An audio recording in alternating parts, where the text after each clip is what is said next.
ہمارے ہاں کیا ہوتا ہے، جیسے ہی ابھی ماشاءاللہ رمضان شروع ہوتا ہے، نمازیوں کی ایک دم سے تعداد آتی ہے،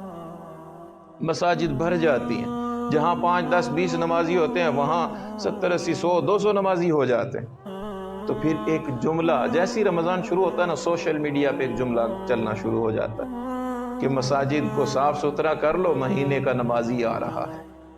مہینے کا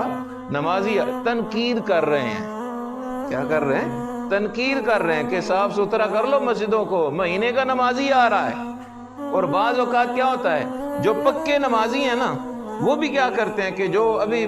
ایک دم رمضان کا جب چاند نظر آیا اب نمازی آ گئے، تو پکے نمازی ان کو بھی ذرا حساب میں رکھنے کی کوشش کرتے ہیں، باتیں کرتے نظر آتے ہیں، 2 دن کی بات ہے، سارے بھاگ جائیں گے، یہ ہو جائے گا وہ ہو جائے گا۔ یہ مسلمان کا انداز نہیں۔ ہمارا انداز کیا ہونا چاہیے کہ ایک آیا ہے نا تو میں دل سے دعا کروں، یا اللہ